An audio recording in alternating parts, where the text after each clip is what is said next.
Magandang balita po para sa ating mga senior citizen dahil aprobado na po ang batas na naglalayong magbigay ng cash gift para sa mga may edad 80 years old and 90 years old. Yan ang ating aalamin sa video na to.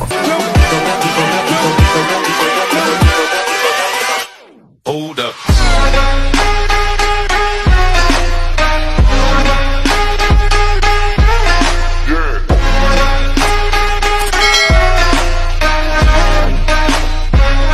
Hello mga ka-vlogs! Saan ka mang dako sa mundo? Welcome dito sa aking YouTube channel. Kung bago ka pa lang dito and nais mo ang mga informative content na andito po sa aking YouTube channel, ay maaari nyo pong i-click ang ating subscribe button pagkatapos mo mapanood ang video na to. And ito na nga po mga ka-vlogs, magandang balita nga po sa ating mga senior citizen dahil hindi na po kailangan na makakaabot kayo ng 100 years old para magkaroon ng centenarian cash gift. Dahil ngayon ay aprobado na po ang bill ng cash gift para po sa mga nasa 80 years old and 90 years old. So, ito po, panoorin natin ang kabuuang video.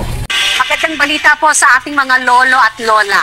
Aprobado na sa Senado ang panukalang batas na naglalayong bigyan ng cash gift ang mga senior citizen pagtungtong nila sa edad na 80. Yan ang ulat ni Rod Lagusan.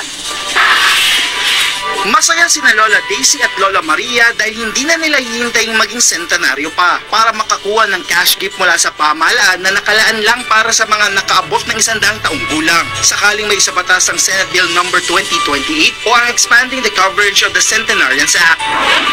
Siyempre, makakatulong yan sa namin ng mga senior citizen. Sana itong edad namin ngayon kasi wala pa kami, hindi pa kami kasali. Sana mapasali na kami doon. Malaking tulong sa kami. Kasi siyempre, nagkakaedad na kami, kailangan po namin. Siyempre, gagamitin ito sa pangangailangan ko po. Dahil ang mga senior citizens na tutungtong sa edad ng 80 taong gulang nasa bansaman o abroad makakatanggap ng 10,000 piso. Kapag umabot naman sa edad na 70 taong gulang ay nasa 20,000 piso naman ang matatanggap at 100,000 piso naman kapag tumuntong sa edad na 100 taong gulang. Ayon kay Senator Amy Marcos, ang sponsor ng panukalang batas, ang life expectancy ng mga lalaking Pilipino ay nasa 79 years old habang pagdating sa mga babae ay nasa 83 years old. Nasaan ko nasusuportahan ng lahat. Ang problema, iilan lang naman ang umaabot ng 100 years. Sa ating mga lolo't lola, nag-uumpisa ang mga comorbidity, ang mga kondisyon ng high blood, ng diabetes. Kaya, gusto natin kilalanin yung umaabot din ng 80, yung 80 anyos at yung 90. Anya sa pamamagitan nito, maaga pa lang ay nabibigyan na ang mga senior citizens ng pagkilala. Kahit pa paano, maabutan rin sila ng konting grasya. Sabi nga sa atin, aanhin pa ang damo kung patay na ang kabayo. Ang karamihan talaga hindi na maabot ng mga edad na gano'n. Sa nasabing panukalang batas, inaatasan din ng Philippine Statistics Authority kasama ang Department of Interior Local Government, Department of Information and Communications Technology at mga local government unit na bumuo ng isang data management system na magtatala ng mga kinakailangang impormasyon na sakop ng panukala. So yun po mga ka-vlogs, no?